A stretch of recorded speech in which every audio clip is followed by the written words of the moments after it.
All right, welcome everyone to another edition of Deconversion Stories. And today our guest is Spooky Nukies. By the way, I like the little avatar thing you're using there, the Thank rainbow you. flag. Thank That's you very pretty cool. much. And by the way, folks, happy Pride Month to all of y'all out there. I want it to be festive. I had a couple of variations, and I was like, this is the most fitting one for the time, so let's go with that. Exactly. Good choice. Good choice. Well, Spooky Nukies, welcome to the show, first of all. Thank you. And what I do here is I chat with folks about why the hell they left their religion behind. so kind of, pardon me. What we do is we kind of ask you sort of, take us back to those days of being indoctrinated and how you sort of found your way out, like the little things that would drop and you'd be going, that doesn't make any sense. And kind of how you just went, you know what? Fuck this. I'm done. And I'm now an atheist. There's a lot of that, certainly. And it does take me back. I think that because we've been meaning to do this for a while, and I kind of went back and forth on is my story even notable enough to tell? Some people have insane deconversion stories. Like there's some shining epiphany to them. And that's all well and good, and that's very interesting. But hopefully what I have to say may be more relatable to people who didn't think that they even had a story to tell. And that's ultimately why I decided I wanted to do this. I was raised Protestant and had a pretty extreme phase, like Jesus freak phase. In my early teens, I went on I was on mission trips. Like I was pretty deep into it, and because really it was all I knew. And for me at the time, it was my connection to anything resembling a social life. Right. So I'd say that's when it peaked. And there's a recurring pattern throughout me being religious and the deconversion process, which was having to contend with other ideas, having other people confront me over things I believe. I know sometimes it can seem daunting, I think, the idea to deconvert someone, especially someone who you know personally, who you have to spend a good amount of time around, you have a close relationship with. And you might be conflicted about, okay, well, I love them and I respect them. Am I just going to let them keep going down this path, or am I actually going to bring something up with them if what they believe or have to say I find hurtful in some way? So I definitely had a lot of encounters like these. You find yourself in weird places that you wouldn't be otherwise. You find yourself like this was... I remember a lot of the push, the debate in the years leading up to the federal legalization of gay marriage. So it's another good reason I'm rocking the avatar. I used to be an ardent homophobe because I was deep in the Christian community. Yeah. And it didn't even cross my mind that, posting things like that on Facebook, which I'm not even on anymore, that really takes me back. But I had no conception that was actually going to upset people. Like and I think that there's going to be a lot of Christians like that. Like the intention is not malicious necessarily. You just find yourself in a community where those kinds of messages are so normalized that you don't even think about what the impact is going to be. It didn't cross my mind. I was a kid. I was in early high school, like freshman year. And then I'm having to contend with new people, with new ideas and identities that I'd had no experience with, coming up to me and saying, I don't appreciate that. I found that very offensive. And it boggled me. Like I didn't even think that I was going to get any kind of lashback to that, because I was so used to posting what everyone else in my social group was posting. So that's a big thing. Having these small confrontations, and again, this is another reason why it's going to seem daunting, because there's no overnight solution. It's going to be very rare that you find a deeply ingrained and indoctrinated person and you're able to change their entire outlook overnight. Right. So, Yeah, no, that generally doesn't happen. If they're that ingrained, they got many fail safes to keep them in the faith. Yep. Absolutely. And so a lot of people who were honestly instrumental to me being where I'm at today, I have no contact with them now, and they didn't get to see the end result. And I find that special in its own way and very interesting. But it took years of these kinds of encounters, of being confronted with even the slightest bit of disagreement. And that's why I think that what you're doing, Neil, and the type of advocacy that happens on, channels like this, or people, content creators that you'll feature, is so important. I don't really make a lot of atheism related content these days. I've kind of, I could talk about it, don't get me wrong, and I'm happy to talk about it now, but I've I mostly speak about other things. I mostly speak about other political issues at this point, because I consider myself to be so far separated from this past version of me. But I will always have a deeply held respect for this type of content, because putting these ideas out there, even offering this as an alternative viewpoint, is going to save people's lives. And it's going to show them that, no, you can be different. You happen to be born into a situation. You were expected to think a certain way if you wanted acceptance from your community. And things don't have to be that way, because there are other communities. And if you feel like you're scraping up against the community that you had no choice to be a part of, this is an excellent alternative. So I deeply respect that. And I hope that type of content continues. And who knows, I may even feel motivated after this conversation to make content like that. Hey, man, you're motivating me right now. You got me juiced up. That was awesome. Well, thanks. I mean, these sort of conversations, I think, are important, right? So,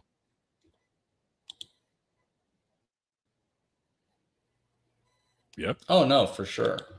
And I could get into some more specifics, but I remember at the tail end of high school, I had a girlfriend who was culturally Catholic, but she had her doubts. She was a bit of a skeptic, and a lot of that was born out of incidents in her own life that were making her question the idea of there being an all-powerful, all-good deity. Okay, well, which is interesting, because it often takes something happening in our own lives for us to consider that. Never mind all the suffering in the world outside of us, but for a lot of people to be shaken out of these apathetic belief systems, they need to see something happen in their own life to question the goodness of the universe. And I find that's almost a conversation on its own.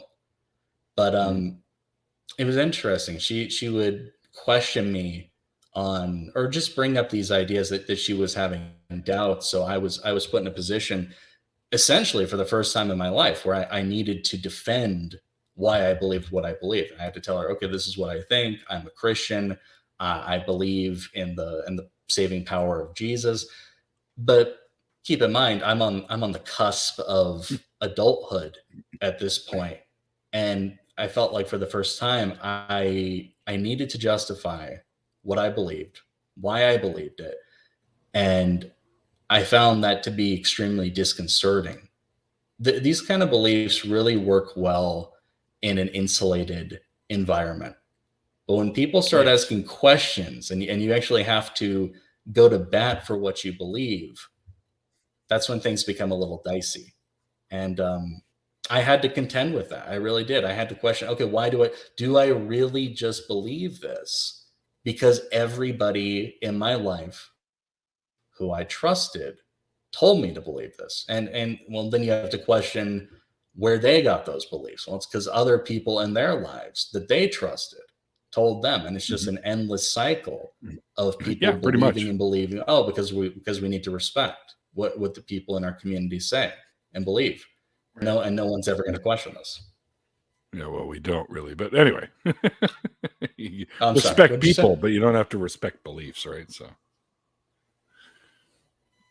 can you not hear me, or Yeah, I hear you. Hello, everybody good? Spooky? Point. Uh-oh. Oh, Think we're gonna have Spooky? I think we might be having a little connection issue. There we go. Hopefully, I said was coming through. Oh yeah, we heard you, but can you hear me? I don't think you can hear me. I can hear you now. The first bit was a little dicey. Really? Okay. So, but you can hear me now. Fair point. Well, hopefully everything's good now. Oh, it's a little like I heard the tail end of that. Oh boy. Oh, is that just so wicked delay and we never caught it? Yeah, it's a little. The connection's a little. Are you on a computer or are you on a phone or?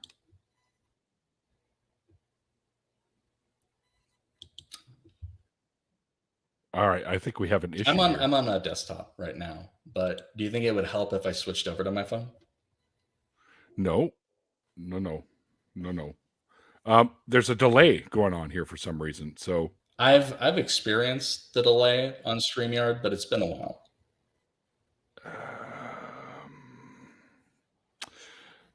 Okay, I think maybe F5. Yeah, F5? maybe refresh the window.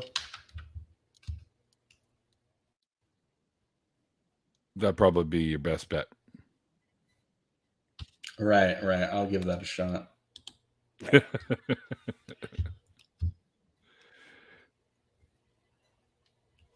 Yeah, no kidding, right?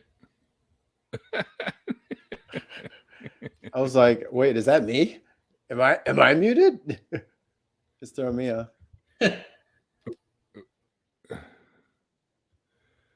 Oh, that's okay, Deneen.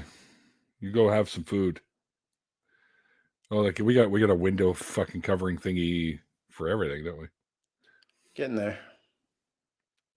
Well, we'll have a new one soon as well. So. Yep. Hopefully that. Well, how's it working now? No. I can hear you, so it seems to be real time for me. It was a little deceptive last time. I couldn't even tell if there was a problem right away. No, it seemed we would say something and then you wouldn't respond for like 4 or 5 seconds. So. That is not good. Yeah, no. It's been a while, but I remember I was on StreamYard once and there was a far worse delay than that. But it was only the one time. It was a very strange anomaly, but it was like a 2-minute delay. And I was like, no, this conversation is unworkable. Let's try again later. Yeah, that's no good when you get that much of a delay. I mean, if it's a second or two, it's one thing, but like a minute, holy cow. Yeah, that was I don't know what they were doing. Hopefully they've patched that or something. Randy says Montana internet isn't the best. That's true. It's very true. All right. Well,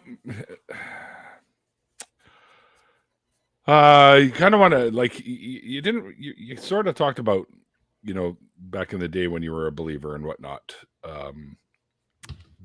But I kind of want to know, like, what were some of the things that made you change your mind?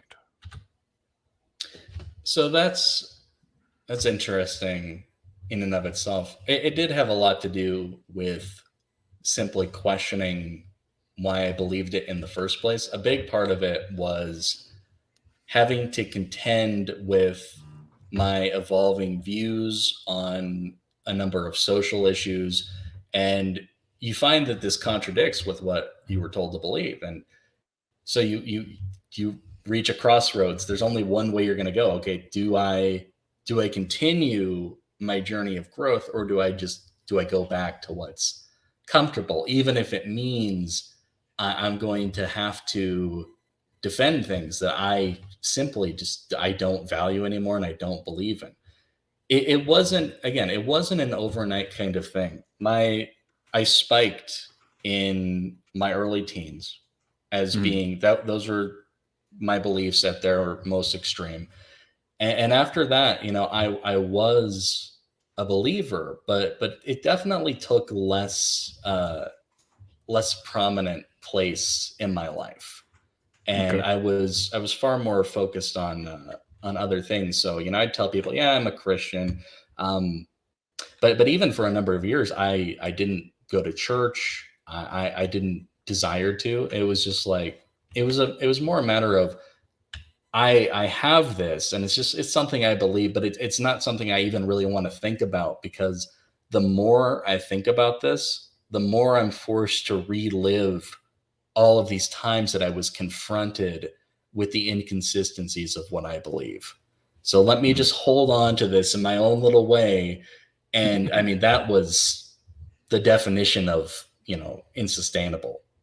Right. And something was going to give eventually. So, questioning the nature of good and evil in the universe, questioning why things played out as they were, questioning why I needed to be pro certain things or anti certain things because I was told to be.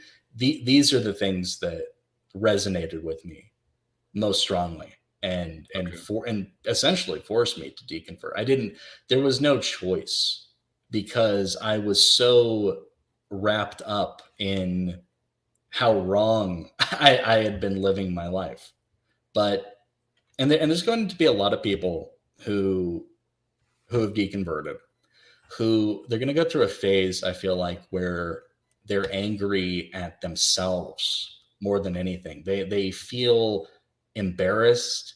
They feel like they were stupid or gullible. And I definitely went through this. So this is why I think this is especially an important message to share. What those people need to hear is that you are not stupid. You are not That's gullible. Right. You really did not stand a chance, because everybody in your life who you trusted, and they weren't even necessarily lying to you. They thought that they were telling the truth, but they were tricked into it. Right. And that is the kind of, cascading cycle of misbelief that we're up against. But not for 1 second do I want people who have deconverted to feel like they were somehow lesser or at fault for getting caught up in a system of indoctrination. And it truly, I feel fortunate to have got out, when I did in my late teens. And, now it's been close to 10 years and I haven't had to think about this stuff at all. And I feel like I've had a truly liberated mind in that time. But it truly is never too late. There are people who've deconverted far later in life than me, who had an even more ingrained position in religious communities and are now living their best life. Yeah. It kind of reminds me of somebody I saw a post on Twitter today, and something about how anyone could have an atheist worldview or something, and it just seems so sad or whatever. And I'm like, yeah, dude, you have no idea. You have no idea. Most of the people that I've ever spoken to said they feel way better after dumping all the baggage of religion. Like it's almost like you're two different people. Oh yeah, no. I as much as I don't want to feel any kind of shame for falling into that system, I don't recognize. No, you don't. You should never feel shame for that, because it's like you said, people you trust told you all this stuff was true, and I grew up with some of the same stuff. So, not on the Jewish side, mind you, but yeah. So there's no real reason to be angry at them or yourself for being quote unquote duped into it or whatever. Especially because it's not just like, oh, mom and dad said something, because mom and dad also told me to take the trash out. I didn't do that shit. But it was like, it was traffic. Well, the cars are very slow, Neil. You just got to be quick, man. But oh, please. But it's not just the parents, but it's like your friends' parents, all of your neighbors, like everyone around you. everyone around you that you know at that age, anyone that you run into has the same belief system. So it's not, you're not, how More or could you less. even know you're in the simulation at that point? Oh, exactly. Simulation. We're not in a simulation, people. Please stop using that fucking argument. Yes, we are. Neil's part of the simulation. I think that is the most ridiculous cop-out bullshit I've ever heard. I am not a traffic documentary. Yeah, sure. The Matrix was a documentary starring Keanu Reeves. So yeah, they said something like, yeah, the atheist worldview is so miserable. First of all, atheism isn't a worldview; it's a position. And second of all, you try talking to a few of them; that might tell you something completely different. Most of the people I know said once they freed themselves, they were like, they couldn't believe how much better it was to be free of that stuff than actually have it packing along with you throughout your life, right? Right. No, for sure. And they finally learned that they can treat other people as human beings and not lesser species or something like that, like some of these guys seem to think. So, yeah. It was relieving and, you know, liberating at the same time. In the moment when I, you know, because I did have the moment where I ultimately had to say, okay, I'm a non-believer, I'm an atheist. That was a little scary. I'm not gonna lie. That was actually that was a disconcerting moment, because it's like, okay, now it's just me. Now it was like feeling so little like Jesus on your shoulder going, hey. Yeah, no, the shoulder Jesus was gone. And that's the moment where I first felt like I had true power and control over my life, which may sound a little, you know, overly dramatic, but it was how I felt. And that can be, you know, that is exciting, but it also is a little scary. Yeah, for sure. You know what you were saying earlier, it touches on something else I definitely wanted to bring up. The animosity towards atheists. It's very interesting among religious communities, because even when I was religious, I had that, and I barely, you know, to my knowledge, even had much of an interaction with atheists. I find it interesting how specific the animosity is. We in our community, we obviously had feelings about other religious communities. You know, we thought, oh, those Catholics, they're so strict. Oh, those Mormons are weird. Oh, you know, the Jews are all right. You know, things like that. Like, that's what you'll encounter in a typical Protestant community in, you know, Midland America. And but with the atheists, there was something about it when I was a believer. Atheists really pissed me off, and I think it's that. Dare I think it's that alternative of a worldview. Oh, not really a worldview, but just a different kind of way of seeing things. It really grinded my gears, and it really messed with everything that I knew about how a person could live their life. Which is funny to think about in retrospect, because I'm so far from that person. And I agree with what you were saying earlier.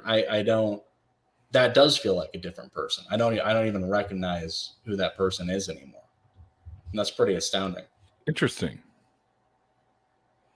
There's a lot of that. Like, you know, really look at the rhetoric of a lot of these religious propagandists. Their primary target are atheists. And it's weird, because atheists, you know, you think, like, why is that? Surely there are, you know, more substantial religious communities around to feud with, or you know, anti-religious communities in this case, you know, non-religious communities. But no, they really have a bone to pick with atheists. And that's because, you know, other beliefs, they can kind of rationalize that to a degree. And I've often, in some of my past content, commented on these bonds of fellowship between members of various religions, how they will look past the most extreme orthodoxies that should drive them apart, and they will find a way to unite against forces of secularism or anything like that. I even had a video back in the day that commented on It was a piece of Scientology propaganda that was trying to appeal to Christian communities and say, look, we have beliefs too. We have a belief in a higher power just like you. And so we should all come together and we should all be respectful of that. And, the people who aren't very respectful, they're these, these no good, dirty atheists out here with their logic and facts and stuff. So we need to do something about that. They're trying to tell me the whole world is billions of years old. Sick of those atheists. Get them out. There's definitely a trend of that. And so if you really listen to them, their primary target does seem to be atheists. And I think that's because that is the worldview that is truly incompatible with what they're trying to push. Yeah, they can kind of try to dovetail the Abrahamic religions together in some weird way and we can all be friends-ish. But an atheist kind of just just kind of sticks his leg in the punch, like, let's do this. And this is the power, and this is definitely something that I've touched on in past content. But what I'm struck by most of all is the power of atheist speech. The fact that there are atheists who exist and are public about it and are unapologetic about it really messes with people because, take us back a few centuries, that wouldn't be happening. That is the kind of thing that wouldn't have been remotely tolerated. And you don't even have to go centuries. Like that. You could literally go decades. Yeah, no, and it was, it was just a far worse time. And granted, we're just talking about the Western world in that context. There are many areas of the world that are still like that, but I think that a lot of people will look at atheist content today and be like, oh, they're still on about that. Oh, yada, yeah, we've heard it all before. Oh, easy points. They're dunking on the creationists. But I stand by. I think that this type of content is important. The idea of atheists having a voice in a public sphere is important because that is so new in human history for atheists to just be talking. And for that to not be met with any kind of persecution. That's very important. And it is through the power of that speech that real societal change can come about. And I think that a lot of atheists underestimate how truly powerful their voice can be, how their voice can impact lives. Because I know that was the case for me, having even the smallest exposure to atheist content when I was a Christian, and that was a big deal on YouTube. Just being aware that there was such a thing as an atheist. That's what ultimately will open the door to you to say, this actually, if this was possible for them, this can be possible for me too. Mm-hmm. That's why Satan created the internet, so that atheists would have a way to talk to each other. It's biblical, I'm sure. All around the globe. The internet's cool and Satan's cool. So like, why, right? Why can't they go together? Satan isn't fucking real. First of all, then who made the internet, Neil? Huh? Then who? Actually, fuck! I can't remember his name now. Al Gore. You're totally no, it wasn't Al Gore. You might have heard of it. It's called the internet. You can check it out on the internet. I know there's hang on. Let's find out. The government. Who invented the internet? Everyone in the chat is saying Al Gore. Al Gore. Yeah, they know what's up. Oh, Mr. Bob Dole. Bob Dole. What did you say, Dukakis at that point? Yeah. It was Sir Tim Berners / Lee invented the World Wide Web in 1989. Sir, how official. Yeah. It was the Illuminati. That makes sense. Yeah, it was him. After graduating from Oxford, Berners-Lee became a software engineer at CERN. How you like that? Yeah, his whole project was about information management and whatnot, and it ended up leading to what we now know as the internet. He was going to go work on that Hadron Collider, so we would have had all the answers earlier, but he was like, nah, porn, dude. I got this. HR says it was the Illuminati. I just said that. Oh, did you? I didn't hear it. Sorry, I was looking something up. Oh, my bad. I do that when I'm reading. My ears turn off. In Russia, the internet searches you. Oh, no. There's some truth in that. Yeah. Fuck those idiots. They're going to run out of ammo and weapons pretty soon if they don't stop what they're doing. They just don't have enough. Especially if the U.S. were to step in and actually go there and stuff like that, they'd fucking Russians to be done. Yeah, I mean, that's the thing. I don't want to get too distracted, but that does constitute a lot of my current content output these days is talk about geopolitics and foreign policy and all. So obviously I've had a lot to talk about, and now the US isn't going to step in. They just they waited too long. Their hands really are tied, which is unfortunate, but that doesn't necessarily mean that Russia's guaranteed a victory. Every day that goes by is another loss for Russia, because they thought that they were going to win in 3 hours. Mm-hmm. And then that fell through. It didn't really go like that at all. No, so every day of a continued fight against their forces, I consider that a fat L for the Russian army. Yeah. Well, I guess we'll see what happens. Give them hell, boys. Distracted.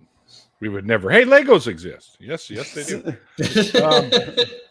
I have lots. Also, I just got this today too. By the way, I'm now. I'm doing husbandry. I'm now. I have a new pet. It's a jumping spider, by the way.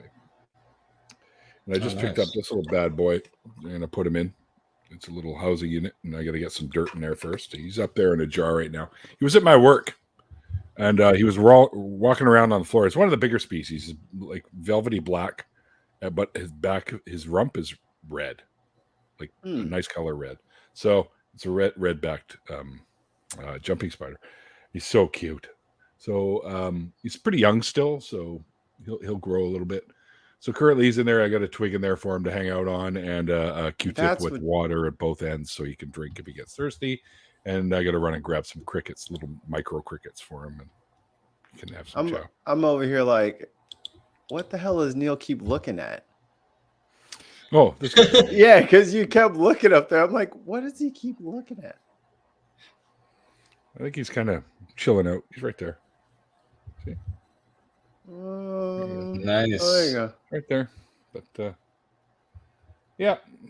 It's come for you in the night. It's funny because when I'm walking around the room, he kind of follows me around in the jar. He's like looking at me. What are you doing? they're insanely curious, eh? So, and they're pretty friendly too when they get to know you. So it's the 8 eyes they have to watch you with. Why would a spider? It just got in somehow, and it was in the middle of the floor. And I'm like, ooh, you're not going to last long if I don't throw you into something and get you the hell out of here. Originally, I was just going to let him go, but he kind of took to him, and he's watching me work and stuff. It was great. So yeah, I'm going to get one because I know there's a lot of. Apparently, they make great little pets. So I'm going to get a little, like you just saw, the little thing that I made up there, and got to throw a little bit of dirt in there, some substrate, so we can keep the moisture in there. And the cool thing about these little guys is when they build their nests, they're usually up top, like they put them way up in the corner, and when they molt. The molt that comes, they add it to the nest, so it just like becomes part of their house. So it's that is fucking. That is so grotesque. Just think of like that's how we grew, but it was like our femur. So like our house is just femur bones. God, that's very Tim Burton. You just gave away $1 million idea, but okay. God damn it. Yeah, no kidding. Good thing Disney's not listening. Oh, that's what you think. They're always listening. Anyway, enough of the sidetracking shit. Back to Yeah. the actual talk here. So Spooky Nukes, like, what's it like with the family now, and like your family and friends that were believers? Like, how are they handling this, or do they even know? I mean, there is definitely a vague awareness among some of them. Extended family, I really couldn't tell you. It's something that I don't really go out of my way to bring up, to be, because even I'm saying, it's daunting, but you should confront people, and I'm clearly not even living out that as much as I should. But it is what it is. But I don't feel any kind of extreme pressure to, be brought back into the fold necessarily. But it's just kind of an awkward thing. But if the topic isn't brought up, I don't really usually seek to bring it up. I have had people, anytime I've really discussed it, it's when people wanted to confront me about it and be like, oh, you've gone down this path, let me pull you aside, let me lecture you. And it's like, okay, but this is awkward. I don't like this, like we were having a good time and you're ruining our good time with your proselytizing. But okay, I'm more than capable of socializing and interacting with people who believe things that are different than myself. I think that's just part of being an adult. But sure, yeah. but I think that oftentimes that can bleed over into, oh, well, it's because I'm allowing this because I respect them completely and I respect what they believe. And I'm not one of these types. I have no respect for any of this. But right. I think there's a difference between respecting a belief and respecting someone's right to that belief and the right for them to make up their own mind. Sure. Yeah, which I'll always be on board. They can believe whatever they want. Just don't try to legislate laws against marginalized groups and other people and try and push your bullshit on them. Like, fuck that. I don't have a problem. Yeah, that's stay the hell out of there. Talk about something that I feel utterly powerless in the face of. If it's daunting to deconvert one person, then you're talking about, okay, here's entire communities, that you're going to come into ideological combat with, and you're going to have to find a way to circumvent their very determined agenda to implement their ideas as part of legislation and to chip away at the secular framework of society. And there's a lot of that. I definitely noticed a phenomena of, if you spend enough time on social media, like the people who I mostly am in contact with just happen to be atheists, and even if we're not talking about religion specifically, the people that I tend to, even though I'm more than capable of finding common ground with religious people, the people who I just happen to have in my closest circles happen to be atheists. So when, sometimes I find when I'm even confronted with religious ideas at this point, or like I'll hear what they have to say, I'll hear prominent political candidates still being critical of evolutionary theory.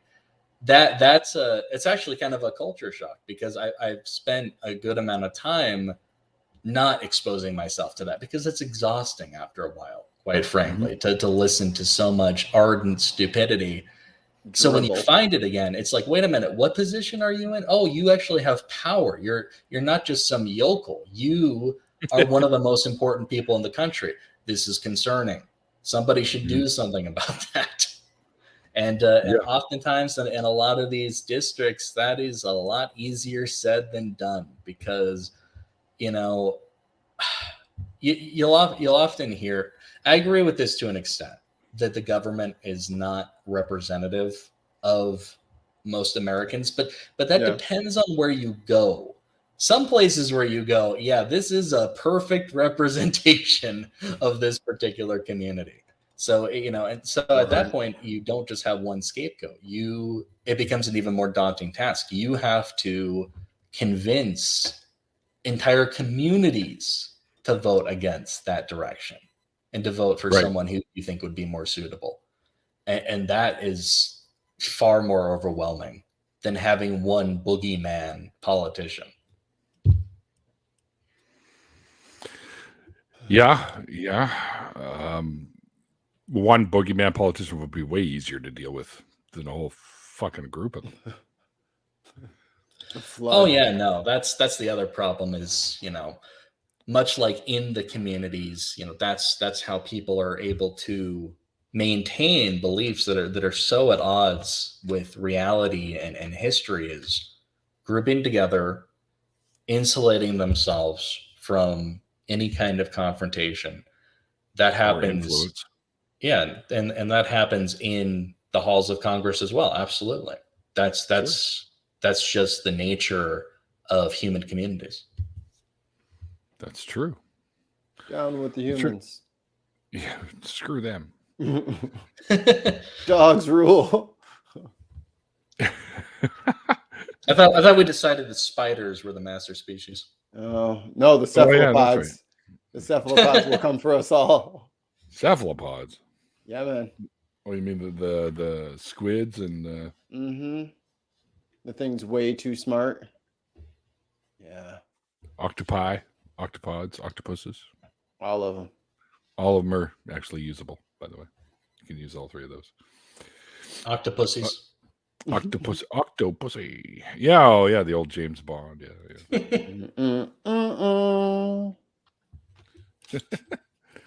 Yeah, that was a great movie. I love the old James Bond movies, but when I was a kid and stuff like that. The newer ones are kind of cool too. I haven't seen the newest one, but I haven't seen any of the Daniel Craig ones. Really?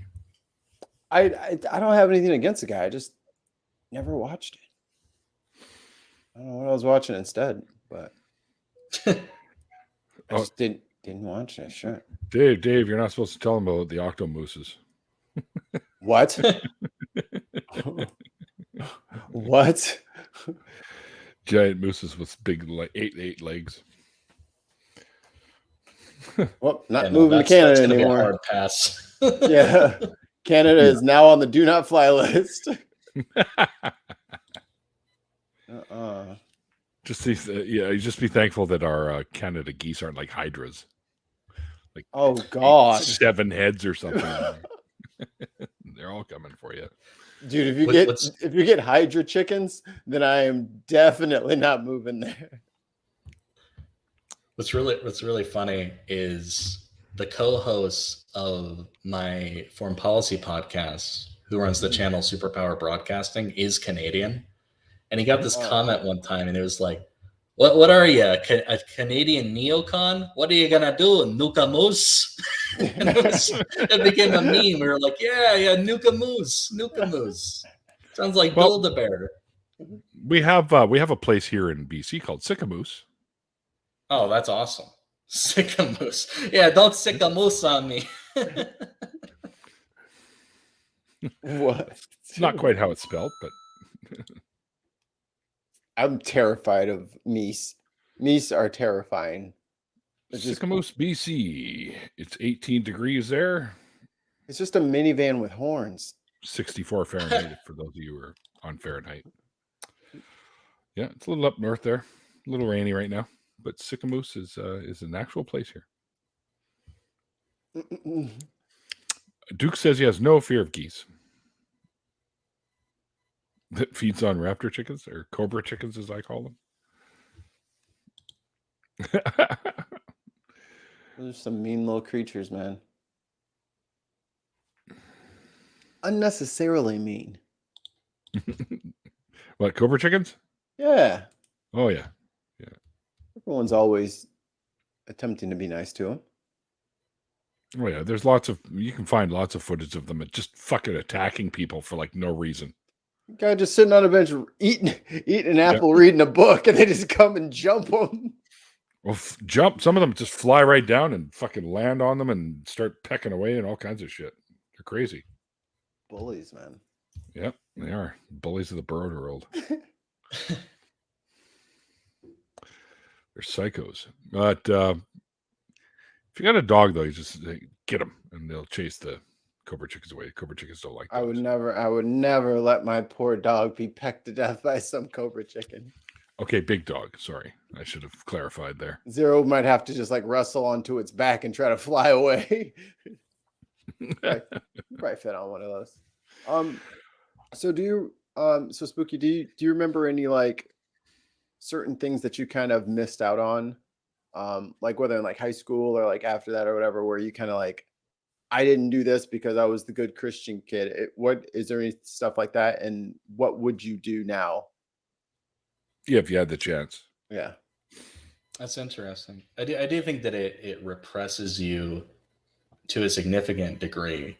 You know, you could say in your relationships outside of the church community, sexual repression, and to a degree, I think that, you know, I still feel it sometimes. You know, I would like to think like, oh, I'm not defined by this at all. Like this has no, my mind is liberated. I'm totally free of this. But, you know, you do sense that every now and then, just in your mannerisms and your reaction to certain things. But, and it's hard to say, but I do think that if that hadn't been the direction that my life had gone in, if I'd had any kind of choice of the beliefs that were around me, yeah, I'd probably be a very different person to a degree. But I don't think that it's ever too late for people, even if it still has its hooks in you to a degree. There's no perfect, you know, separation really, because that would almost be disingenuous. This obviously is going to have a major impact on your life, what you believe, the ultimate truth of the universe, and that will follow you, even in the small things, the language that you use, the phrases that you use. They'll be things that, oh yeah, I said that.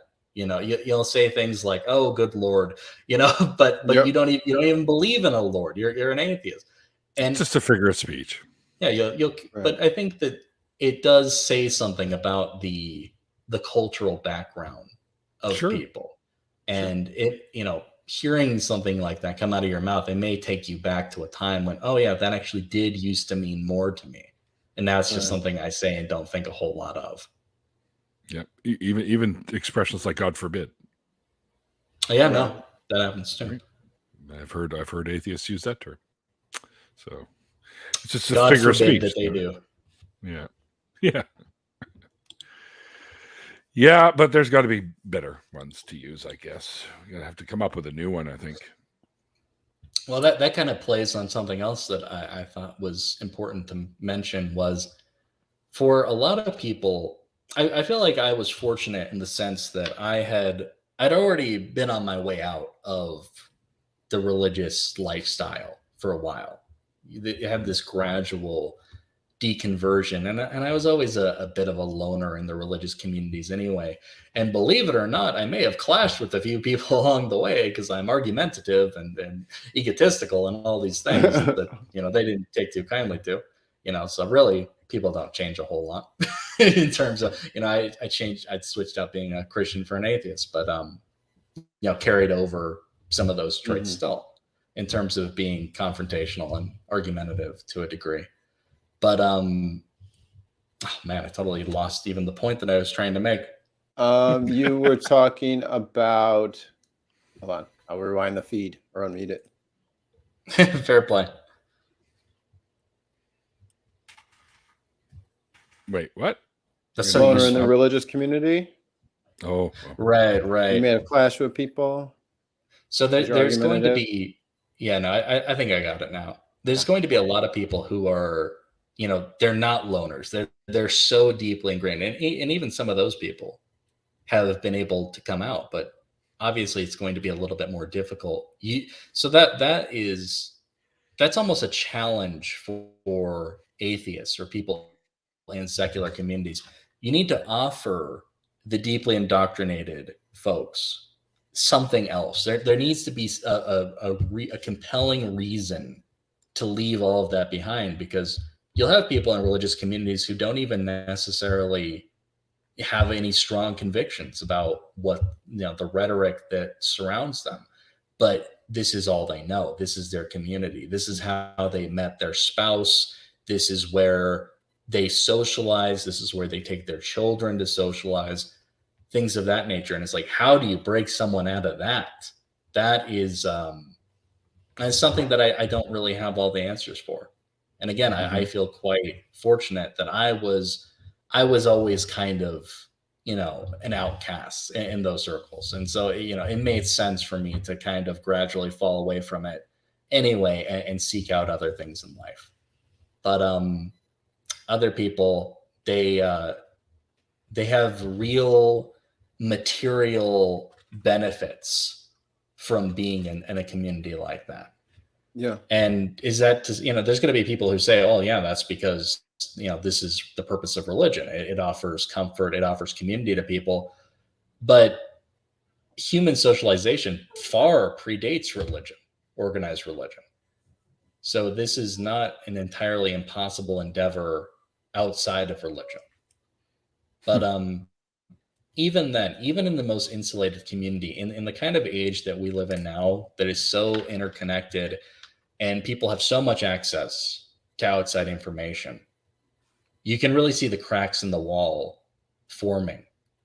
And I don't think it's impossible for anyone to fall out of that, especially if they have been struggling with the same kind of doubts that I was over, why do I believe this? Well, I guess I have to believe it because everyone around me, believes it.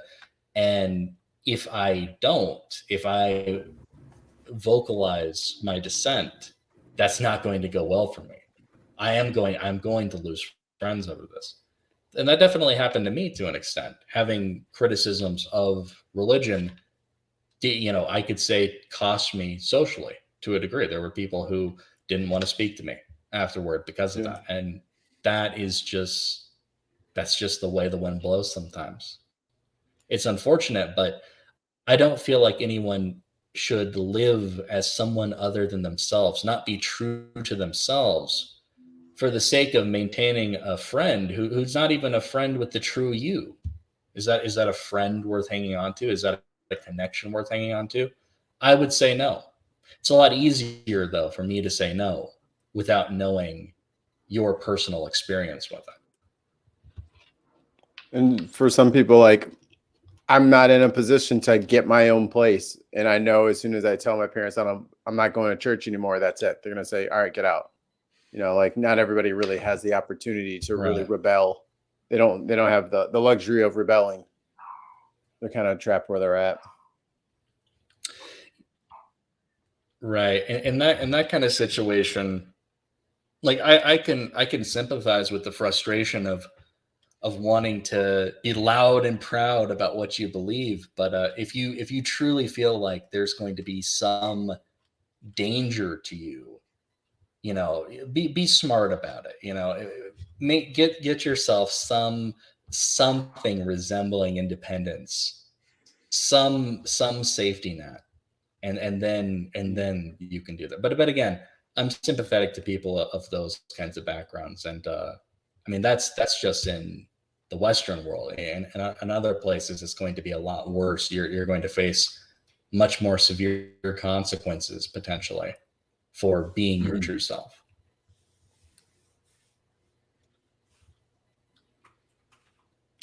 Which is unfortunate. Well, Spooky. So I think we're having a little connection issue again. We might be because, you're not answering me directly or as quick as you were. I think okay.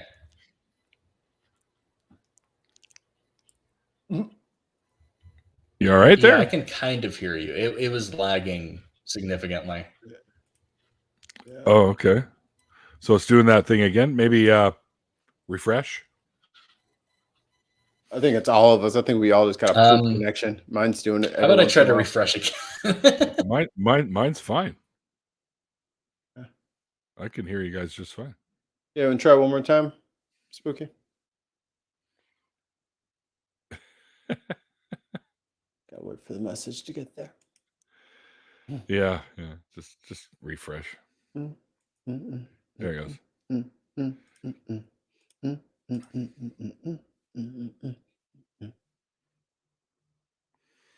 Girl from Ipanema. All right, there we go. There we go. Sorry about that. No problem.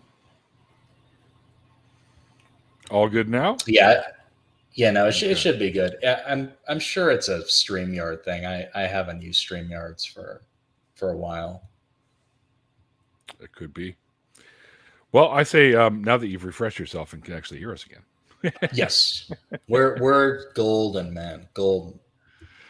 All right, so what we're going to do then is we'll wrap this up and we'll get into an after party. So I know you have plans, so you've got a little bit later. So as long as you can jump in for a little bit, that'd be great. So you can say hi to no, I've got a few, an hour at least. So okay, excellent. Well then, yeah, that's what we'll do. Well, thanks, Spooky, for coming and sharing your stuff with us. Absolutely. And also thanks to Anton for the super sticker. Do you want to share the name of your podcast? Right. So well, I have the YouTube link below, by the way. I appreciate that. So that's I'm very inactive on YouTube these days, but if you'd like to follow me, and I have a lot of religious related content on there and all that. So my channel is obviously Spooky Nukies, and I do my podcasts on Twitch on the channel Superpower Broadcasting, and our podcast is called Ghoul Game Rising. Thank you. We'll get some links for that, and we'll add them to the description box. Right. I could send you that on Twitter, I think. That's fine. Cool. Give it to Mike. So yeah, do like right away. Mm-hmm. What was the name of it again? I'm sorry. The channel on Twitch is going to be Superpower Broadcasting. So obviously not my channel, but I'm on there every week. So it's a home away from home. There you go. Exactly. There's some folks that are watching on Twitch as well. So nice. Watching here on Twitch. Look at that. Look at that cross-pollination. Mm-hmm. Yeah. What the? Ollie's sending me messages for some reason. Well, Ollie. Ding. Right, yeah. He's doing the whole triple coins thing. Yeah, I will. Yeah. Calm down, Ollie. He does it for himself. Is pretty much what he does. It's just so he can take 3 tokes. Just take your stinking tokes, man. Yeah. I don't even think we've done a hashtag coins in a long while. But that's okay. And as the little banner says there, all the guest links are in the description box below. Thank you guys out there in the chat for hanging out with us. Always a pleasure to have you guys interacting with us and stuff like that. There will be an after party. If you're interested in jumping in there with us, let us know, and we can get you a link. And also my amazing patrons. You guys really are the fuel for my my channel here. So thank you guys for everything you do. Yeah, so that's about it. Spooky, thanks, man. And we'll get in there pretty quick there. So like I always say, after the interviews, I would take a bit of a break too, guys, by the way, in between the shows. So head over to there's a link in the description box. You can just head over there and hang out and wait and yell at each other and stuff. Until next time, guys, like I always say at the end of the interview, like the late, great Christopher Hitchens once said, it's called faith because it's not knowledge. And we'll see you guys next time. Thank you. Bye.